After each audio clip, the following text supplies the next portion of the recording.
दोस्तों नमस्कार।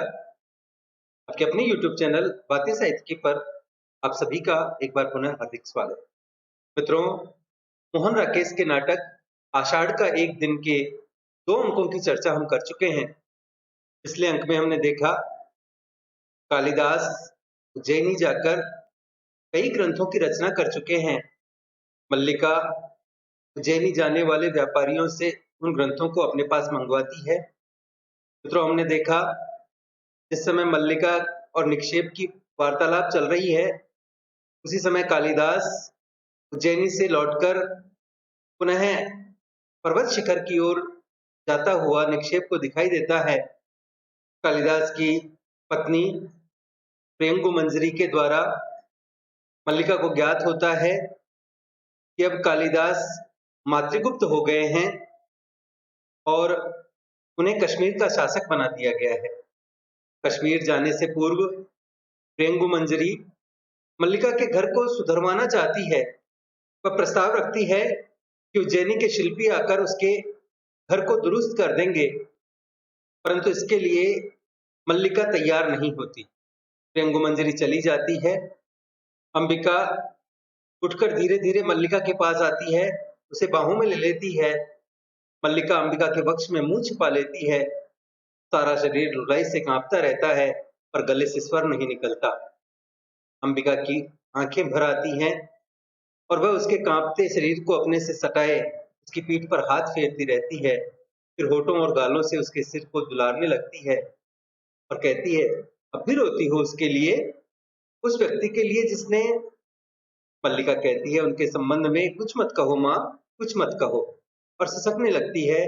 अंबिका उसे सहारे से वहीं बैठा लेती है और उसकी सिसकती पीठ पर झुक जाती है। आइए मित्रों, चलते हैं नाटक के तीसरे अंक की ओर।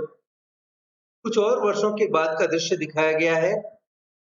वर्षा और मेघ गर्जन का शब्द सुनाई देता है और पर्दा उठने पर वही प्रकोष्ठ हमें दिखाई देता है। एक दीपक जल रहा है। प्रकोष्ठ की स्थिति में पहले से बहुत अंतर दिखाई देता है। सब कुछ जर्जर और अस्त व्यस्त है। कुंभ केवल एक है और उसका भी कोना टूटा हुआ है। आसन अपने स्थान से फटा हुआ है और उस पर अब बाघ छाल नहीं है। दीवारों पर से स्वस्तिक आदि के चिन्ह लगभग बुझ चुके हैं।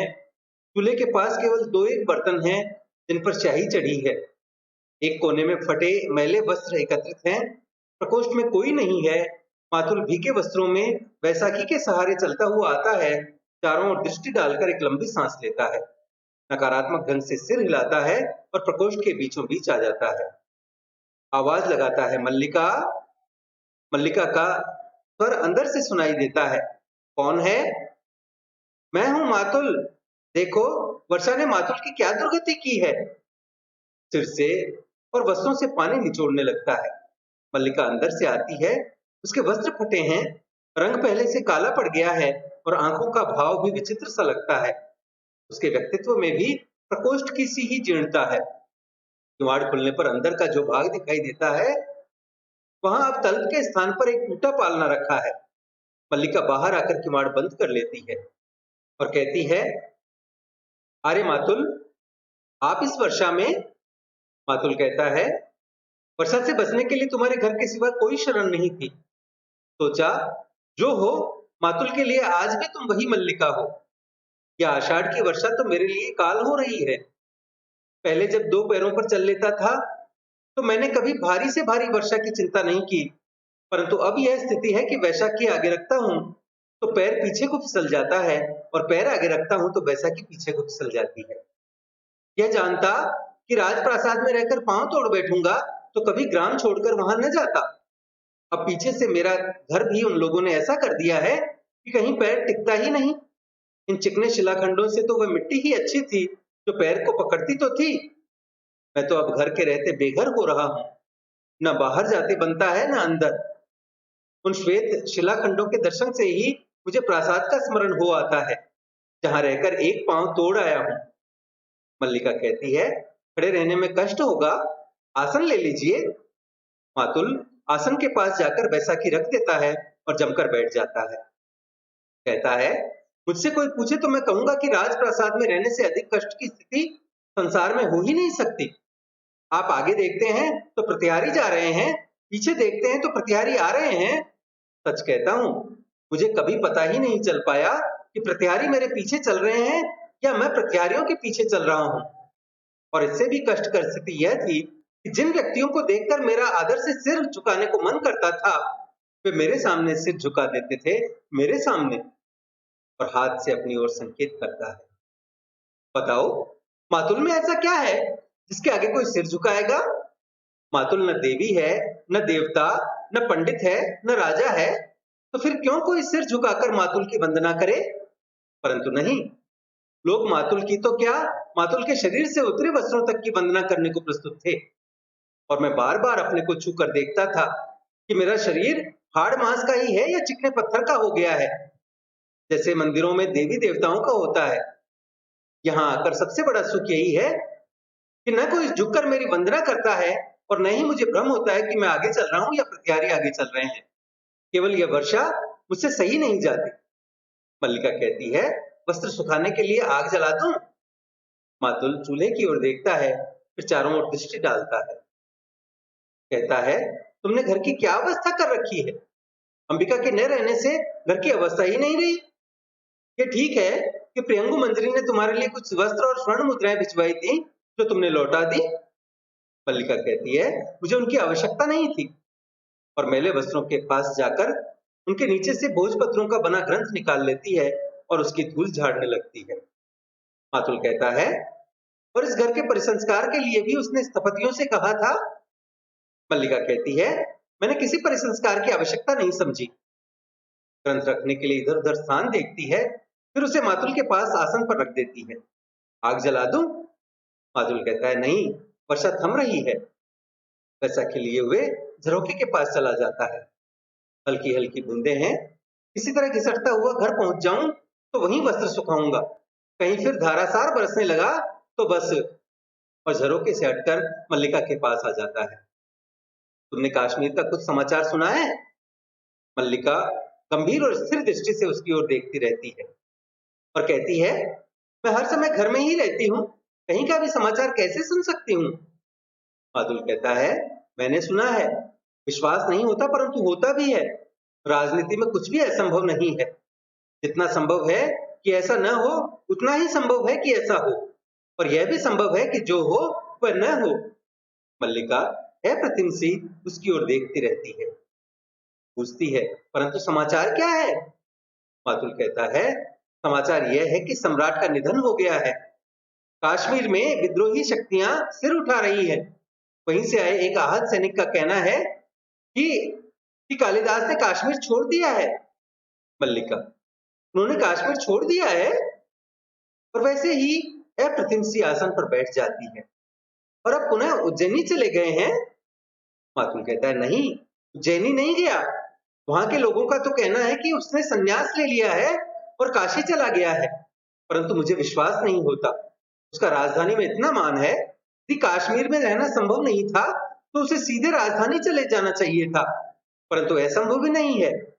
एक राजनीतिक जीवन, दूसरे कालिदास। मैं आज तक दोनों में से किसी की भी धुरी नहीं पहचान पाया। मैं समझता हूँ कि जो कुछ मैं समझ पाता हूँ, सत्य सदा उसके विपरीत होता है, और मैं जब उस विपरीत तक पहुंचने लगता हूँ तो सत्य उस विपरीत से विपरीत हो जाता है। अतः मैं जो कुछ समझ पाता हूँ वह सदा झूठ होता है। इससे अब तुम निष्कर्ष निकाल लो कि सत्य क्या हो सकता है, कि उसने संन्यास ले लिया है या नहीं लिया।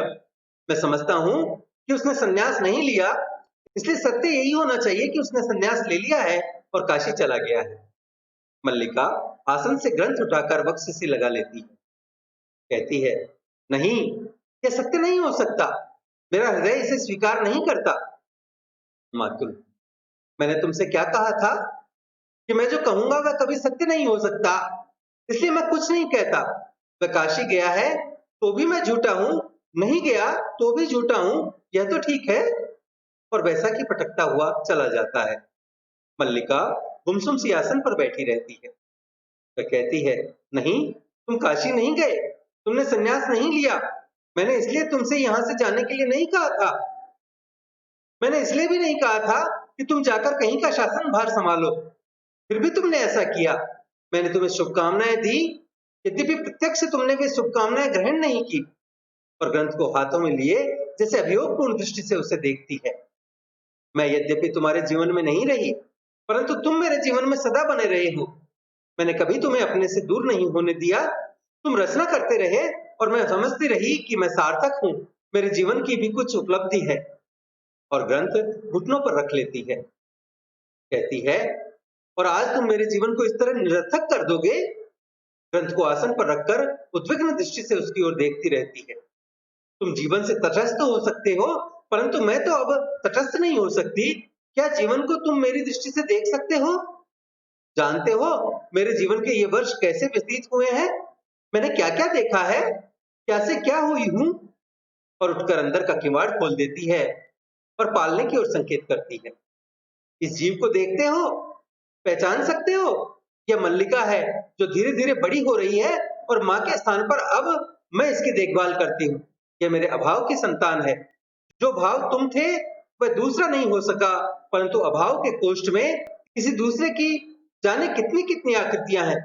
जानते हो मैंने अपना नाम खोकर एक विशेषण उपार्जित किया है, और अब मैं अपनी दृष्टि में नाम नहीं केवल विशेषण हूँ। और किवाड़ बंद करके आसन की ओर लौट पड़ती है। व्यवसायी कहते थे, उज्जैनी में अपवाद है। तुम्हारा बहुत सा समय वारांगनाओं के सहवास में व्यतीत होता है, परंतु तुमने वारांगना का यह रूप भी देखा है। आज तुम मुझे पहचान सकते हो। मैं आज भी उसी तरह पर्वत शिखर पर जाकर मेघमालाओं को देखती हूँ, उसी तरह ऋतु श्रृंगार और मेघदूत की पंक्तियां पढ़ती हूँ। मैंने अपने भाव के कोष्ठ को रिक्त नहीं होने दिया, परंतु मेरे अभाव की पीड़ा का अनुमान लगा सकते हो। और कोनिया आसन पर रखकर बैठ जाती है और ग्रंथ हाथों में उठा लेती है। कहती है, नहीं, तुम अनुमान नहीं लगा सकते। तुमने लिखा था कि एक दोष गुणों के समूह में उसी तरह छिप जाता है जैसे चांद की किरणों में कलंक, परंतु दारिद्र्य नहीं छिपता। 100 गुणों में भी नहीं छिपता। नहीं, छिपता ही नहीं, 100 गुणों को छा लेता है, एक एक करके नष्ट कर देता है, और बोलती बोलती और अंतर्मुख हो जाती है। परंतु मैंने यह सब सह लिया, इसलिए कि मैं टूटकर भी अनुभव करती रही कि तुम बन रहे हो, क्योंकि मैं अपने को अपने में न देखकर तुम में देखती थी। और आज यह सुन रही हूं कि तुम सब छोड़कर संन्यास ले रहे हो, तटस्थ हो रहे हो, उदासीन। मुझे मेरी सत्ता के बोझ से इस तरह वंचित कर दोगे। बिजली खौंती है और मेघ गर्जन सुनाई देता है। वही आषाढ़ का दिन है, उसी तरह मेघ गरज रहे हैं, वैसी ही वर्षा हो रही है। वही मैं हूँ, उसी घर में हूँ, किंतु। और पुनः बिजली कौंती है, मेघ गर्जन सुनाई देता है और ड्योढ़ी का द्वार धीरे धीरे खुलता है। कालिदास क्षत विक्षत सा द्वार खोलकर ड्योढ़ी में ही खड़ा रहता है। मल्लिका किवाड़ खुलने के शब्द से उधर देखती है और सहसा उठ खड़ी होती है। कालिदास अंदर आता है, मल्लिका जड़ से उसे देखती रहती है। कालिदास कहता है, संभवतः पहचानती नहीं हो? मल्लिका उसी तरह देखती रहती है। कालिदास प्रकोष्ठ में इधर उधर देखता है, फिर मल्लिका पर सिर से पैर तक दृष्टि डालकर आसन की ओर चला जाता है। और न पहचानना ही स्वाभाविक है, क्योंकि मैं वह व्यक्ति नहीं हूं जिसे तुम पहले पहचानती रही हो, दूसरा व्यक्ति हूं। और बाहें पीछे टिकाकर आसन पर बैठ जाता है। आगे कहता है, और सच कहूं तो वह व्यक्ति हूं जिसे मैं स्वयं नहीं पहचानता। तुम इस तरह जड़ सी क्यों खड़ी हो? मुझे देखकर बहुत आश्चर्य हुआ। मल्लिका किवाड़ बंद कर देती है, फिर खोई सी उसकी ओर बढ़ आती है और कहती है, आश्चर्य? मुझे विश्वास ही नहीं हो रहा कि तुम हो, और मैं जो तुम्हें देख रही हूं वास्तव में मैं ही हूं। कालिदास कहता है, देख रहा हूं कि तुम भी वह नहीं हो, सब कुछ बदल गया है। क्या संभव है कि परिवर्तन केवल मेरी दृष्टि में हुआ हो? मल्लिका कहती है, मुझे विश्वास नहीं होता, यह स्वप्न नहीं है। कालिदास, नहीं, स्वप्न नहीं है, यथार्थ है कि मैं यहाँ हूँ, दिनों की यात्रा करके थका टूटा हारा हुआ यहाँ आया हूँ कि एक बार यहाँ के यथार्थ को देख लूं। मल्लिका कहती है, बहुत भीग गए हो, मेरे यहाँ सूखे वस्त्र तो नहीं है, पर मैं। कालिदास कहता है, मेरे भीगे होने की चिंता मत करो। जानती हो, इस तरह भीगना भी जीवन की एक महत्वाकांक्षा हो सकती है। वर्षों के बाद भीगा हूं, अभी सूखना नहीं चाहता। चलते चलते बहुत थक गया था, कई दिन ज्वर आता रहा, परंतु इस वर्षा से जैसे सारी थकान मिट गई है। मल्लिका उसके और पास चली जाती है। कहती है, बहुत थक गए हो? कालिदास, थक गया था, अब भी थका हूं, परंतु वर्षा ने थकान कम कर दी है। मल्लिका, तुम सचमुच पहचाने नहीं जाते। कालिदास क्षण भर उसे देखता रहता है, फिर उठकर झरोखे के पास चला जाता है और कहता है, और तुम ही कहाँ पहचानी जाती हो? यह घर भी कितना बदल गया है, और मैं आशा कर रहा था कि सब कुछ वैसा ही होगा, ज्यों का त्यों, यथास्थान, पर कुछ भी तो यथास्थान नहीं है। वह चारों ओर देखता है, कहता है, तुमने सब कुछ बदल दिया है, सभी कुछ बदल दिया है। मल्लिका कहती है, मैंने नहीं बदला। कालिदास उसकी ओर देखता है, फिर टहलने लगता है, कहता है, जानता हूं तुमने नहीं बदला, परंतु मल्लिका, और उसके पास आ जाता है। मैंने यह नहीं सोचा था कि यह घर कभी मुझे अपरिचित भी लग सकता है। यहाँ की प्रत्येक वस्तु का स्थान और विन्यास इतना निश्चित था, परंतु आज सब कुछ अपरिचित लग रहा है। और उसकी आंखों में देखता है, और तुम भी अपरिचित लग रही हो, इसलिए कहता हूं कि संभव है दृश्य उतना नहीं बदला जितनी मेरी दृष्टि बदल गई है। मल्लिका कहती है, थके हो, बैठ जाओ, आंखों से लगता है कि तुम अब भी स्वस्थ नहीं हो। कालिदास कहता है, बहुत दिन इधर उधर भटकने के बाद यहाँ आया हूँ। काश्मीर जाते हुए जिस कारण से नहीं आया था, आज उसी कारण से आया हूँ। और क्षण भर दोनों की आंखें मिली रहती हैं। मल्लिका कहती है, आर्य मातुल से आज ही पता चला था कि तुमने काश्मीर छोड़ दिया है। कालिदास, हाँ, क्योंकि सत्ता और प्रभुता का मोह छूट गया है। आज मैं उन सब से मुक्त हूँ जो वर्षों से मुझे कसता रहा है। काश्मीर में लोग समझते हैं कि मैंने संन्यास ले लिया है, परंतु मैंने संन्यास नहीं लिया। मैं केवल मातृगुप्त के कलेवर से मुक्त हुआ हूँ, जिससे पुनः कालिदास के कलेवर में जी सकूं। एक आकर्षण सदा मुझे उस सूत्र की ओर खींचता था, जिसे तोड़कर मैं यहाँ से गया था। यहाँ की एक एक वस्तु में जो आत्मीयता थी, वह यहाँ से जाकर मुझे कहीं नहीं मिली। मुझे यहाँ की एक एक वस्तु के रूप और आकार का स्मरण है। और फिर प्रकोष्ठ में आसपास देखता है, कुंभ, बाघछाल, कुशा, दीपक, गेरू की आकृतियां, और तुम्हारी आंखें। जाने के दिन तुम्हारी आंखों का जो रूप देखा था, वह आज तक मेरी स्मृति में अंकित है। मैं अपने को विश्वास दिलाता रहा हूं कि कभी भी लौट कर आऊं, यहाँ सब कुछ वैसा ही होगा। तभी कोई द्वार खटखटाता है। मल्लिका अव्यवस्थित होकर उस ओर देखती है। कालिदास द्वार की ओर जाना चाहता है, पर वह उसे रोक देती है। मल्लिका कहती है, द्वार बंद रहने दो, तुम जो बात कर रहे हो करते जाओ। कालिदास कहता है, देख तो लो कौन आया है। मल्लिका कहती है, वर्षा का दिन है, कोई भी हो सकता है, तुम बात करते रहो, वह चला जाएगा। और बाहर से आगंतुक नशे के स्वर में झल्लाता हुआ लौट जाता है, हर समय द्वार बंद है, हर समय द्वार बंद। कालिदास कहता है, कौन था यह? मल्लिका, कहा है ना, कोई भी हो सकता है। वर्षा में जिस किसी को आश्रय की आवश्यकता पड़ सकती है। कालिदास, परंतु मुझे इसका स्वर बहुत विचित्र सा लगा। मल्लिका कहती है, तुम यहाँ के संबंध में बात कर रहे थे? कालिदास कहता है, लगा जैसे मैं इस स्वर को पहचानता हूँ, जैसे यहाँ की हर वस्तु की तरह यह भी किसी परिचित स्वर का बदला हुआ रूप है। मल्लिका, तुम थके हुए हो और अस्वस्थ हो, बैठकर बात करो। कालिदास एक निश्वास छोड़कर आसन पर बैठ जाता है। मल्लिका घुटनों पर बाहें रखकर कुछ दूर नीचे बैठ जाती है। कालिदास कहता है, मैंने बहुत बार अपने संबंध में सोचा है मल्लिका, और हर बार इस निष्कर्ष पर पहुंचा हूं कि अंबिका ठीक कहती थी। और बाहें पीछे की ओर फैल जाती हैं और आंखें छत की ओर उठ जाती हैं। मैं यहाँ से क्यों नहीं जाना चाहता था?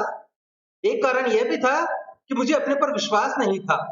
मैं नहीं जानता था कि अभाव और भर्त्सना का जीवन व्यतीत करने के बाद प्रतिष्ठा और सम्मान के वातावरण में जाकर मैं कैसा अनुभव करूंगा। मन में कहीं यह आशंका थी कि वह वातावरण मुझे छा लेगा और मेरे जीवन की दिशा बदल देगा, और यह आशंका निराधार नहीं थी। आंखें मल्लिका की ओर झुका थी। तुम्हें बहुत आश्चर्य हुआ था कि मैं कश्मीर का शासन संभालने जा रहा हूँ। तुम्हें यह बहुत अस्वाभाविक लगा होगा, परंतु मुझे इसमें कुछ भी अस्वाभाविक प्रतीत नहीं होता। अभावपूर्ण जीवन की वह एक स्वाभाविक प्रतिक्रिया थी।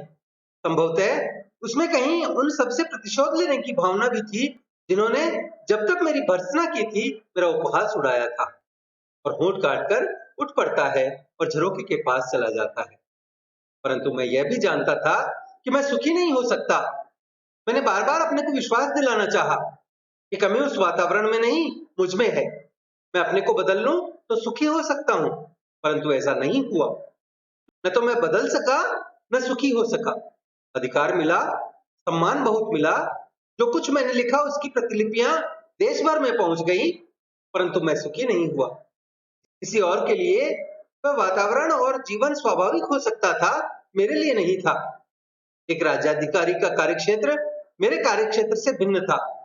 मुझे बार बार अनुभव होता कि मैंने प्रभुता और सुविधा के मोह में पड़कर उस क्षेत्र में अनधिकार प्रवेश किया है और जिस विशाल में मुझे रहना चाहिए था उससे दूर हट आया हूं। जब भी मेरी आंखें दूर तक फैली क्षितिज रेखा पर पड़ती, तभी यह अनुभूति मुझे सालती कि मैं उस विशाल से दूर हट आया हूं। मैं अपने को आश्वासन देता कि आज नहीं तो कल मैं परिस्थितियों पर वश पा लूंगा और समान रूप से दोनों क्षेत्रों में अपने को बांट दूंगा, परंतु मैं स्वयं ही परिस्थितियों के हाथों बनता और चालित होता रहा। जिस कल की मुझे प्रतीक्षा थी वह कल कभी नहीं आया और मैं धीरे धीरे खंडित होता गया। और एक दिन मैंने पाया कि मैं सर्वथा टूट गया हूं। मैं वह व्यक्ति नहीं हूं जिसका उस विशाल के साथ कुछ भी संबंध था। और क्षण भर वह चुप रहता है, फिर टहलने लगता है। कश्मीर जाते हुए मैं यहाँ से होकर नहीं जाना चाहता था। मुझे लगता था कि यह प्रदेश, यहाँ की पर्वत श्रृंखला और उपत्यकाएं मेरे सामने एक मूक प्रश्न का रूप ले लेंगी। फिर भी लोभ का संवरण नहीं हुआ, परंतु उस बार यहाँ आकर मैं सुखी नहीं हुआ। मुझे अपने से वितृष्णा हुई, उनसे भी वितृष्णा हुई जिन्होंने मेरे आने के दिन को उत्सव की तरह माना। तब पहली बार मेरा मन मुक्ति के लिए व्याकुल हुआ था, परंतु उस समय मुक्त होना संभव नहीं था। मैं तब तुमसे मिलने के लिए नहीं आया क्योंकि भय था। तुम्हारी आंखें मेरे अस्थिर मन को और अस्थिर कर देंगी। मैं इससे बचना चाहता था। उसका कुछ भी परिणाम हो सकता था। मैं जानता था तुम पर उसकी क्या प्रतिक्रिया होगी, दूसरे तुमसे क्या कहेंगे। फिर भी उस संबंध में निश्चिंत था कि तुम्हारे मन में कोई वैसा भाव नहीं आएगा। और मैं यह आशा लिए हुए चला गया कि एक कल ऐसा आएगा जब मैं तुमसे यह सब कह सकूंगा और तुम्हें अपने मन के द्वंद्व का विश्वास दिला सकूंगा। यह नहीं सोचा कि द्वंद्व एक ही व्यक्ति तक सीमित नहीं होता, परिवर्तन एक ही दिशा को व्याप्त नहीं करता। इसलिए आज यहाँ आकर बहुत व्यर्थता का बोध हो रहा है। और फिर झरोखे के पास चला जाता है। लोग सोचते हैं मैंने उस जीवन और वातावरण में रहकर बहुत कुछ लिखा है, परंतु मैं जानता हूं कि मैंने वहां रहकर कुछ नहीं लिखा। जो कुछ लिखा है वह यहाँ के जीवन का ही संचय था। कुमार संभव की पृष्ठभूमि यह हिमालय है और तपस्विनी उमा तुम हो। मेघदूत के यक्ष की पीड़ा मेरी पीड़ा है और विरह विमर्दिता यक्षिणी तुम हो। यद्यपि मैंने स्वयं यहाँ होने और तुम्हें नगर में देखने की कल्पना की। अभिज्ञान शाकुंतलम में शकुंतला के रूप में तुम ही मेरे सामने थी। मैंने जब जब लिखने का प्रयत्न किया तुम्हारे और अपने जीवन के इतिहास को फिर दोहराया, और जब उससे हटकर लिखना चाहा तो रचना प्राणवान नहीं हुई। रघुवंश में अज का विलाप मेरी ही वेदना की अभिव्यक्ति है। और मल्लिका दोनों हाथों में मुंह छिपा लेती है। कालिदास सहसा बोलते बोलते रुक जाता है और क्षण भर उसकी ओर देखता रहता है। कहता है, चाहता था तुम यह सब पढ़ पाती, परंतु सूत्र कुछ इस रूप में टूटा था कि। और मल्लिका मुंह से हाथ हटाकर नकारात्मक भाव से सिर हिलाती है। कहती है, वह सूत्र कभी नहीं टूटा। और उठकर वस्त्र में लिपटे पन्ने कोने से उठा लाती है और कालिदास के हाथ में रख देती है। कालिदास पन्ने पलट कर देखता है। कहता है, मेघदूत, तुम्हारे पास मेघदूत की प्रतिलिपि कैसे पहुंच गई? मल्लिका कहती है, मेरे पास तुम्हारी सब रचनाएं हैं। रघुवंश और शाकुंतलम की प्रतियां कुछ ही मास पहले मुझे मिल पाई है। कालिदास कहता है, तुम्हारे पास मेरी सब रचनाएं हैं, परंतु वे यहाँ कैसे उपलब्ध हुई? क्या? मल्लिका कहती है, उज्जैनी के व्यवसायी कभी कभी इस मार्ग से होकर भी जाते हैं। कालिदास कहता है, और उनके पास ये प्रतिलिपियां मिल जाती हैं? मल्लिका, मैंने कहकर मंगवाई थी। वर्ष 2 वर्ष में कहीं एक प्रतिलिपि मिल पाती थी। कालिदास कहता है, और इनके लिए धन? मल्लिका कहती है, वर्ष 2 वर्ष में एक प्रति मिल पाती थी। धन एकत्रित करने के लिए बहुत समय रहता था। और कालिदास सिर झुकाए आसन पर आ बैठता है। कालिदास कहता है, जो अभाव वर्षों से मुझे सालते रहे हैं वे आज और बड़े प्रतीत होते हैं मल्लिका। मुझे वर्षों पहले यहाँ लौट आना चाहिए था, ताकि यहाँ वर्षा में भीग कर लिखता वह सब जो मैं अब तक नहीं लिख पाया, और जो आषाढ़ के मेघों की तरह वर्षों से मेरे अंदर घुमड़ रहा है। निश्वास छोड़कर आसन पर रखे ग्रंथों को उठा लेता है और उसके पन्ने पलटने लगता है। आगे कहता है, परंतु बरस नहीं पाता, क्योंकि उसे ऋतु नहीं मिलती, वायु नहीं मिलती। यह कौन सी रचना है? ये तो केवल कोरे पृष्ठ हैं। मल्लिका कहती है, ये पन्ने अपने हाथ से बनाकर सिए थे। सोचा था तुम राजधानी से आओगे तो मैं तुम्हें यह भेंट दूंगी, कहूंगी कि इन पृष्ठों पर अपने सबसे बड़े महाकाव्य की रचना करना। परंतु उस बार तुम आकर भी नहीं आए और यह भेंट यहीं पड़ी रही। अब तो ये पन्ने टूटने भी लगे हैं और मुझे कहते संकोच होता है कि ये तुम्हारी रचना के लिए है। कालिदास पन्ने पलटता जाता है, कहता है, तुमने ये पृष्ठ अपने हाथों से बनाए थे कि इन पर मैं एक महाकाव्य की रचना करूं? और पन्ने पलटते हुए एक स्थान पर रुक जाता है। स्थान स्थान पर इन पर पानी की बूंदें पड़ी हैं, तो निस्संदेह वर्षा की बूंदें नहीं है। लगता है तुमने अपनी आंखों से इन कोरे पृष्ठों पर बहुत कुछ लिखा है, और आंखों से ही नहीं, स्थान स्थान पर ये पृष्ठ श्वेत कणों से मैले हुए हैं। स्थान स्थान पर फूलों की सूखी पत्तियों ने अपने रंग इन पर छोड़ दिए हैं। कई स्थानों पर तुम्हारे नखों ने इन्हें छीला है, तुम्हारे दांतों ने इन्हें काटा है। और इसके अतिरिक्त ये ग्रीष्म की धूप के हल्के गहरे रंग, हेमंत की पत्र धूलि और इस घर की सीलन, ये पृष्ठ अब कोरे कहाँ है मल्लिका? इन पर एक महाकाव्य की रचना हो चुकी है, अनंत सर्गों के एक महाकाव्य की। और वह ग्रंथ रख देता है। इन पृष्ठों पर अब कुछ नया क्या लिखा जा सकता है? और उठकर झरोखे के पास चला जाता है। कुछ क्षण बाहर देखता रहता है, फिर मल्लिका की ओर मुड़ आता है। कहता है, परंतु इसके आगे भी तो जीवन शेष है, हम फिर अर्थ से आरंभ कर सकते हैं। और अंदर से बच्ची के कुनमुनाने और रोने का शब्द सुनाई देता है। मल्लिका सहसा उठकर उद्विग्न भाव से उस ओर चल देती है। कालिदास हतप्रभ सा उसे जाते देखता है। मल्लिका, मल्लिका रुककर उसकी ओर देखती है। कालिदास पूछता है, किसके रोने का शब्द है यह? मल्लिका कहती है, यह मेरा वर्तमान है। अंदर चली जाती है। कालिदास स्तंभित सा प्रकोष्ठ के बीचों बीच आ जाता है। तुम्हारा वर्तमान? कोई द्वार खटखटाता है, फिर पैर की चोट से द्वार अपने आप खुल जाता है। जोड़ी में विलोम द्वार को कोसता खड़ा है, वस्त्र कीचड़ से लथपथ हैं, वह झूलता सा अंदर आता है और कहता है, भीगे दिन में फिसल कर गिरे और गिरे खाई में। कितनी बार कहा है भैया विलोम, बहुत ऊंचे मत चढ़ा करो, परंतु भैया विलोम क्यों मानने लगे? पहले आए तो द्वार बंद, लौट कर गए और फिसल गए, फिर आए तो द्वार बंद, फिर लौट कर आते तो क्या होता? आज का दिन ही ऐसा है कि। और कालिदास को देखकर बोलते बोलते रुक जाता है। दृष्टि का भाव ऐसा हो जाता है जैसे किसी बहुत सूक्ष्म वस्तु का अध्ययन कर रहा हो। न जाने आंखों को क्या हो गया है, कभी अपरिचित आकृतियां बहुत परिचित जान पड़ती हैं और कभी परिचित आकृतियां भी परिचित नहीं लगती। अब यह इतनी परिचित आकृति है और मैं इसे पहचान ही नहीं रहा। आकृति जानी हुई है और व्यक्ति नया सा लगता है। क्यों बंधु, तुम मुझे पहचानते हो?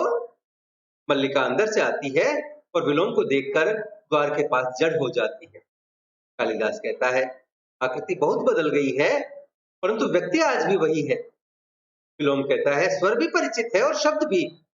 और आंखें स्थिर करके देखने का प्रयत्न करता है, फिर सहसा हंस उठता है। तो तुम हो, तुम! गिरने और चोट खाने का सारा कष्ट दूर हो गया। कितने दिनों से तुम्हें देखने की लालसा मन में थी। आओ। और उसकी ओर बाहें बढ़ाता है, परंतु कालिदास उसके सामने से हट जाता है। गले नहीं मिलोगे? मेरा शरीर मेला है इसलिए, या मुझसे घृणा है? परंतु इस तरह मेरा तुम्हारा संबंध नहीं टूट सकता। तुमने कहा था ना कि हम एक दूसरे के बहुत निकट पड़ते हैं। नहीं कहा था? मैंने इन वर्षों में उस निकटता में अंतर नहीं आने दिया। मैं तो समझता हूं कि अब हम एक दूसरे के और भी निकट पड़ते हैं। और मल्लिका की ओर मुड़ता है। क्यों मल्लिका, मैं ठीक नहीं कहता? तुम वहां स्तंभित से क्यों खड़ी हो? विलोम इस घर में अब तो अयाचित अतिथि नहीं है, अब तो वह अधिकार से आता है। नहीं, अब तो वह इस घर में कालिदास का स्वागत और आतिथ्य कर सकता है। नहीं। और फिर कालिदास की ओर मुड़ता है। कहोगे, कितनी आकस्मिक बात है कि तब भी मुझसे इसी घर में भेंट हुई थी और आज भी यही हुई है, परंतु सच मानो ये आकस्मिक बात नहीं है। तुम जब भी आते हमारी भेंट यही होती। और मल्लिका की ओर मुड़ता है। तुमने अब तक कालिदास के आतिथ्य का उपक्रम नहीं किया। वर्षों के बाद एक अतिथि घर में आए और उसका आतिथ्य ना हो। जानती हो कालिदास को इस प्रदेश के हरिण शावकों का कितना मोह है। और फिर कालिदास की ओर मुड़ता है। एक हरिण शावक इस घर में भी है। तुमने मल्लिका की बच्ची को नहीं देखा। उसकी आंखें किसी हरिण शावक से कम सुंदर नहीं है। और जानते हो अष्टावक्र क्या कहता है? कहता है, मल्लिका सहसा आगे बढ़ जाती है और कहती है, अरे विलोम। विलोम हंसता है और कहता है, तुम नहीं चाहती कि कालिदास यह जाने कि अष्टावक्र क्या कहता है। परंतु मुझे उसकी बात पर विश्वास नहीं होता। मैं इसलिए कह रहा था कि संभव है कालिदास ही देखकर बता सके कि अष्टावक्र की बात कहां तक सच है। क्या बच्ची की आकृति सचमुच विलोम से मिलती है या? मल्लिका हाथों में मुंह छिपाए आसन पर जा बैठती है। विलोम कालिदास के पास चला जाता है। चलो देखोगे? कालिदास कहता है, यहां से चले जाओ विलोम। विलोम कहता है, चला जाऊं? और हंसता है। इस घर से या ग्राम प्रांतर से ही सुना है शासन बहुत बली होता है, प्रभुता में बहुत सामर्थ्य होती है। कालिदास कहता है, मैं कह रहा हूं इस समय यहां से चले जाओ। विलोम कहता है, क्योंकि तुम यहां लौट आए हो, क्योंकि वर्षा से छोड़ी हुई भूमि आज फिर तुम्हें अपनी प्रतीत होने लगी है, क्योंकि तुम्हारे अधिकार शाश्वत हैं। और वह हंसता है, जैसे तुमसे बाहर जीवन की गति ही नहीं है। तुम ही तुम हो और कोई नहीं है। परंतु समय निर्दय नहीं है। उसने औरों को भी सत्ता दी है, अधिकार दिए हैं। वह धूप और नैवेद्य लिए घर की देहली पर रुका नहीं रहा। उसने औरों को अवसर दिया है, निर्माण किया है। तुम्हें उसके निर्माण से वितृष्णा होती है, क्योंकि तुम जहां अपने को देखना चाहते हो नहीं देख पा रहे। और कई क्षण उसकी ओर देखता रहता है, फिर हंसता है। तुम चाहते हो इस समय मैं यहां से चला जाऊं? मैं चला जाता हूं। इसलिए नहीं कि तुम आदेश देते हो, परंतु इसलिए कि तुम आज यहाँ अतिथि हो और अतिथि की इच्छा का मान होना चाहिए। और वह द्वार की ओर चल देता है। द्वार के पास रुककर मल्लिका की ओर देखता है। देखना मल्लिका, आतिथ्य में कोई कमी न रहे। जो अतिथि वर्षों में एक बार आया है वह आगे जाने कभी आएगा या नहीं। और अर्थपूर्ण दृष्टि से दोनों की ओर देखता है और चला जाता है। मल्लिका मुंह से हाथ हटाकर कालिदास की ओर देखती है। कुछ क्षण दोनों चुप रहते हैं। मल्लिका कहती है, क्या सोच रहे हो? कालिदास झरोखे के पास चला जाता है। कहता है, सोच रहा हूं कि वह आषाढ़ का ऐसा ही दिन था। ऐसे ही घाटी में मेघ भरे थे और असमय अंधेरा हो आया था। मैंने घाटी में एक आहत हरिण शावक को देखा था और उठाकर यहाँ ले आया था। तुमने उसका उपचार किया था। मल्लिका उठकर उसके पास चली जाती है और कहती है, और भी तो कुछ सोच रहे हो? कालिदास कहता है, और सोच रहा हूं कि उपत्यकाओं का विस्तार वही है, पर्वत शिखर की ओर जाने वाला मार्ग भी वही है, वायु में वैसी ही नमी है, वातावरण की ध्वनियां भी वैसी ही हैं। मल्लिका पूछती है, और? कालिदास कहता है, और कि वही चेतना है जिसमें कंपन होता है, वही हृदय है जिसमें आवेश जागता है। परंतु मल्लिका चुपचाप उसकी ओर देखती रहती है। कालिदास वहां से हटकर आसन के पास आ जाता है और वहां से ग्रंथ उठा लेता है। परंतु यह कोरे पृष्ठों का महाकाव्य तब नहीं लिखा गया था। मल्लिका कहती है, तुम कह रहे थे कि तुम फिर अच से प्रारंभ करना चाहते हो। कालिदास निश्वास छोड़ता है। कहता है, मैंने कहा था मैं अच से आरंभ करना चाहता हूं। यह संभवतः इच्छा का समय के साथ द्वंद्व था, परंतु देख रहा हूं कि समय अधिक शक्तिशाली है। क्योंकि? मल्लिका पूछती है, क्योंकि? फिर अंदर से बच्ची के रोने का शब्द सुनाई देता है। मल्लिका झट से अंदर चली जाती है।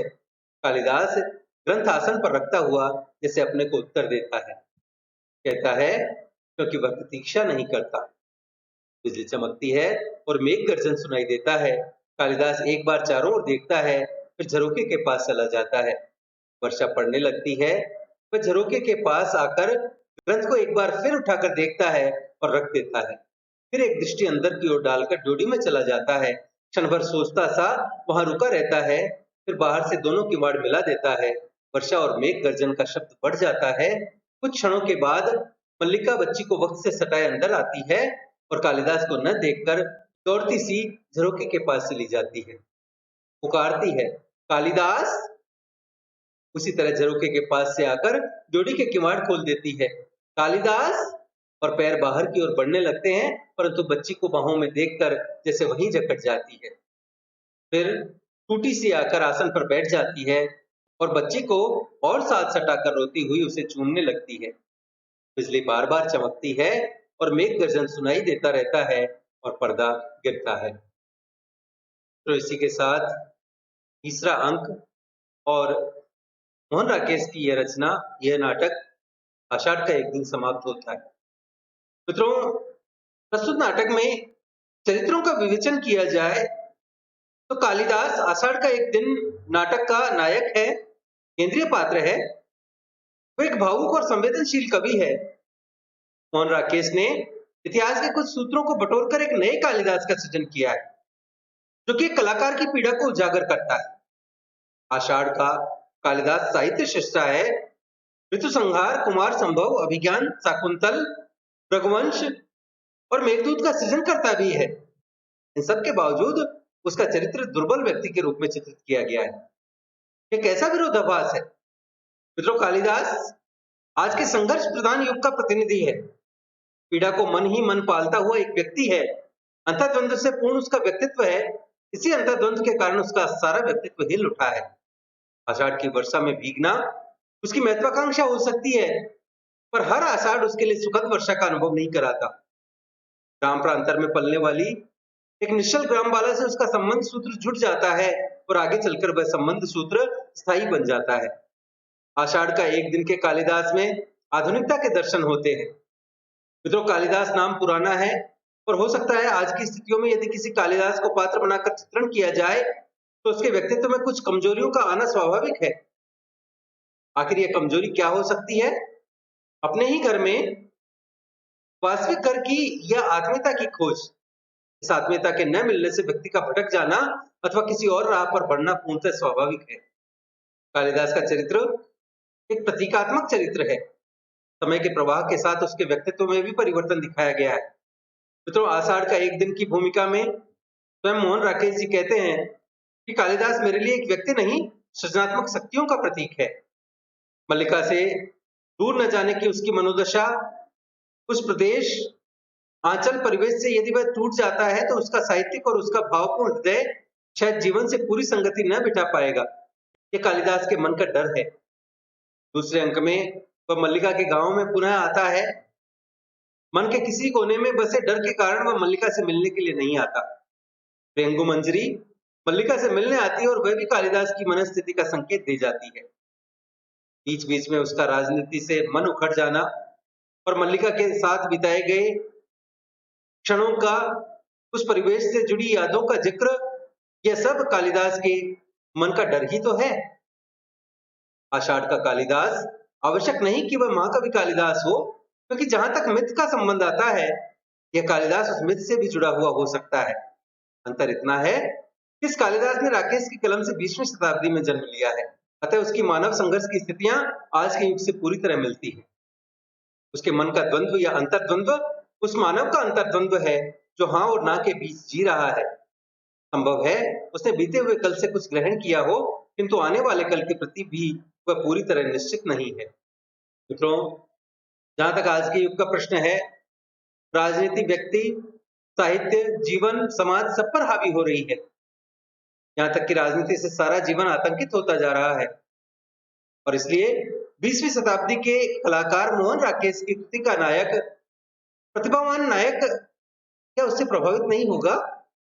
ऐतिहासिक तथ्यों के आधार पर मेघदूत, कुमार संभव, रघुवंश और शाकुंतल जैसी उच्च कोटि की या कालिदास की श्रेष्ठतम रचनाएं उज्जैनी में ही लिखी गई हैं, लेकिन वहां भी ग्राम जीवन का परिवेश है, ग्रामीण अंचल है। कहीं मेघ, हरिण शावक हैं, आषाढ़ की वर्षा और उसकी बूंदें हैं, और इसी प्रकार अभिज्ञान शाकुंतल में शकुंतला की कल्पना है और आगे चलकर उसकी पीड़ा का चित्रण इतना हृदय स्पर्शी है कि ये कृतियां सदा जीवंतता लिए हुए है। कालिदास के हृदय का दर्द, उनकी पीड़ा उनके काव्य ग्रंथों के माध्यम से प्रकट हुई। उसी कालिदास को अपने नाटक का विशिष्ट पात्र बनाकर एक मल्लिका की कल्पना की गई। मित्रों, कालिदास साधनहीन, अभावग्रस्त परिस्थितियों में रहे थे। मातुल अंबिका ग्राम प्रांतर के लोग व्यंग्य बाणों से कालिदास को आहत किया करते थे, और जब अवसर आया तब उनके मन में संपन्न जिंदगी के प्रति मोह जागा। मल्लिका के समक्ष इस भाव को स्वीकार करते हुए कालिदास कहते हैं, मैं बहुत आश्चर्य हुआ था कि मैं कश्मीर का शासन संभालने जा रहा हूँ। तुम्हें यह बहुत अस्वाभाविक लगा होगा। अभावपूर्ण जीवन की वह एक स्वाभाविक प्रक्रिया थी। संभवतः उसमें कहीं उन सब से प्रतिशोध लेने की भावना भी थी जिन्होंने जब मेरी भर्त्सना की थी, मेरा उपहास उड़ाया था। मित्रों, स्वार्थ सिद्धि का यह भाव कालिदास को जिंदगी भर भटकने के लिए विवश करता है। इस परिस्थिति में न तो वह अपनों से जुड़ पाता है और न परायों से।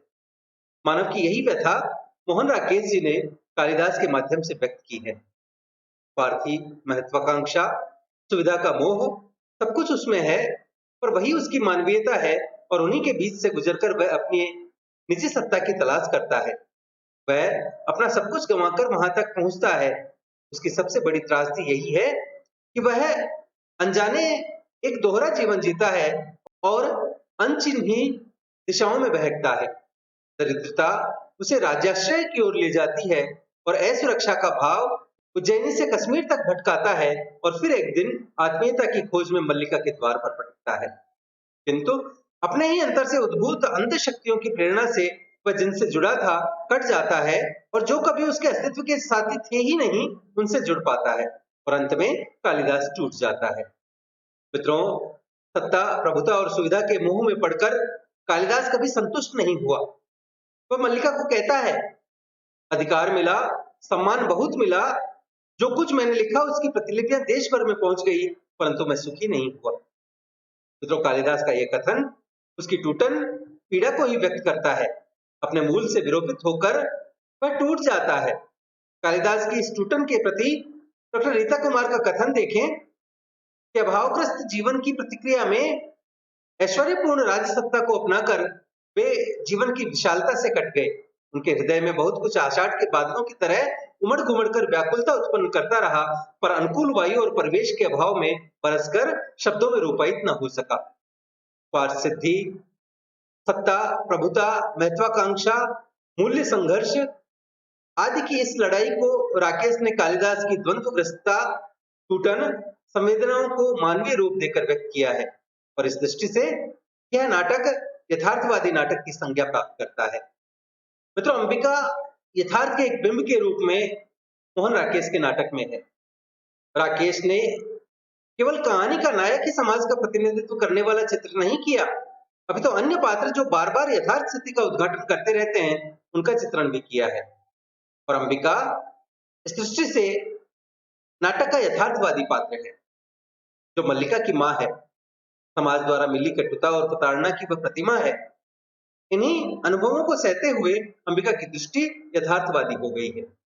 कालिदास स्वार्थी है, मल्लिका को वह केवल उपादान समझ रहा है, और इस स्थिति से अवगत कराते हुए अपनी बुद्धि को समझाती है, तुम जिसे भावना कहती हो वह केवल छलना और आत्मप्रवंचना है। भावना में भावना का वर्ण किया है। मैं पूछती हूँ, भावना में भावना का वर्ण क्या होता है? उससे जीवन की आवश्यकताएं किस तरह पूरी होती हैं? मित्रों, अंबिका की अनुभवी नजरें कालिदास को अच्छी तरह परखती हैं। उसे संदेह और घृणा की दृष्टि से देखती हैं। इसलिए वह मातुल से कहती है, कालिदास उज्जैनी अवश्य जाएगा, और अंत में यह कथन सत्य होता है। अंबिका हर समय अपनी पुत्री के भविष्य के प्रति सचेत रहती है। आर्थिक अभावों का जब सामना करना पड़ेगा तब क्या कोरी भावना से यह प्रश्न हल होगा? अंबिका के इस चिंतन के समक्ष मल्लिका निरुत्तर हो जाती है। वह मल्लिका के प्रति चिंतित है, कहती है, कल तुम्हारी मां का शरीर नहीं रहेगा और घर में एक समय भोजन की व्यवस्था भी नहीं होगी, तो जो प्रश्न तुम्हारे सामने उपस्थित होगा उसका तुम क्या उत्तर दोगी? कालिदास मल्लिका के साथ विवाह करने के लिए उतावला नहीं है। वह मल्लिका को एक उपादान समझता है। उसकी भी कोई महत्वाकांक्षा है, यह वह जानती है।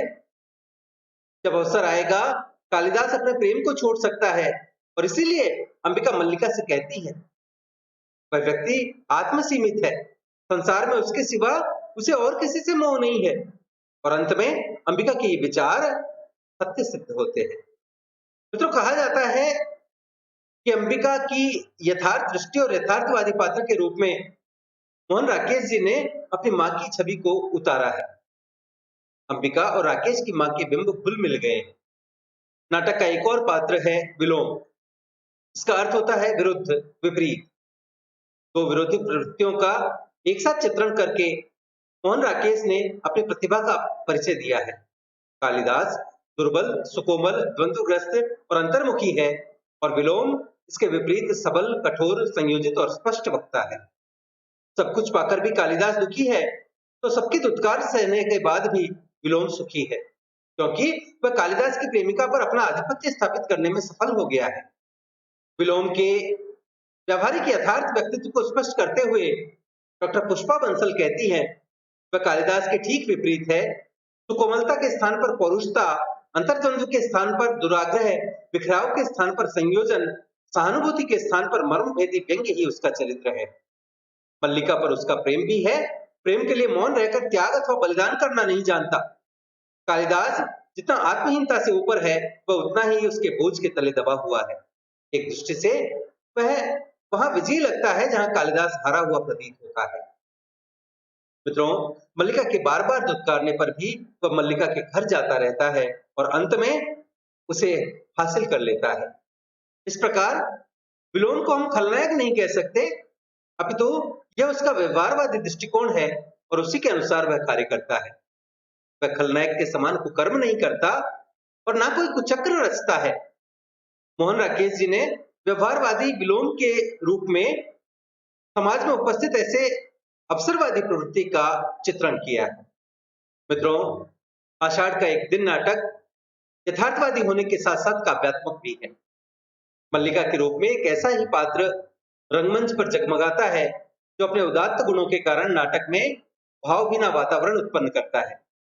मल्लिका प्रेम, त्याग, प्रेरणा, धैर्य, सहनशीलता और आस्था की मूर्ति है। वह भावनाओं के संसार में जीती है। कालिदास उसके साथ विवाह टालता रहता है, परंतु मल्लिका नाराज नहीं होती। उसकी मां अंबिका कालिदास के प्रति रोष भरा व्यवहार करती है। वह इस पर अपनी मां को समझाकर कहती है, तुम उनके प्रति सदा अनुदार रही हो मां। तुम जानती हो उनका जीवन परिस्थितियों की कैसी विडंबना में बीता है।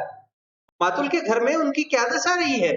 उस साधनहीन और अभावग्रस्त जीवन में विवाह की कल्पना कैसे की जा सकती है। मित्रों, इस प्रकार वह कालिदास की व्यवस्था को जानकर कभी उसे दोष नहीं देती, वरन भावना को वर्ण कर उसी में जीती है। मल्लिका कालिदास की प्रेरणा है। वह जानती है कि कालिदास से बिछुड़कर जीना कष्टदायक होगा, परंतु उसका प्रेम निश्चल है। वह कालिदास को ऊंचाइयों पर देखने के लिए उसे उज्जैनी जाने के लिए प्रेरित करती है। वह कहती है, ये क्यों नहीं सोचते कि नई भूमि तुम्हें यहाँ से अधिक संपन्न और उर्वरा मिलेगी। इस भूमि से तुम जो कुछ ग्रहण कर सकते थे, कर चुके हो। तुम्हें आज नई भूमि की आवश्यकता है जो तुम्हारे व्यक्तित्व को अधिक पूर्ण बना दे। मित्रों, उसका प्रेम निस्वार्थ है, निरपेक्ष है, जो कालिदास से किसी प्रकार की अपेक्षा नहीं करता। वह केवल भावना को वर्ण कर उसी में जीने का संकल्प करता है।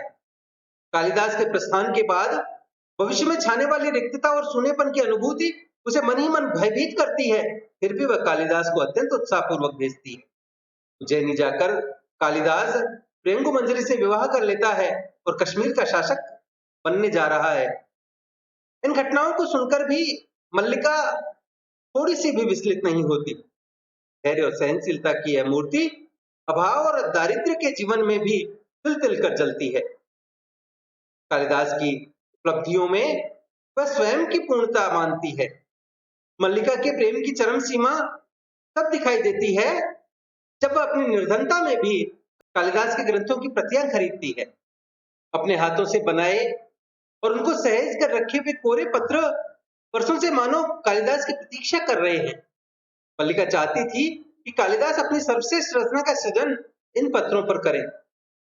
डॉक्टर नरनारायण राय कहते हैं कि वे पत्र अपने आप में प्रतीक हैं। प्रारंभ में कोरे पत्र मल्लिका के चिर कौमार्य के प्रतीक हैं। बाद में वे कोरे पत्र कालिदास के लिए उसके समर्पित कोरे मन का प्रतीक भर रह जाते हैं, क्योंकि वह शरीर से वारांगना बन चुकी है, पर मन अभी भी कुंवारा है, जिसमें कालिदास की छवि है। सचमुच न तो अब मल्लिका कोरी रह गई है और न कालिदास।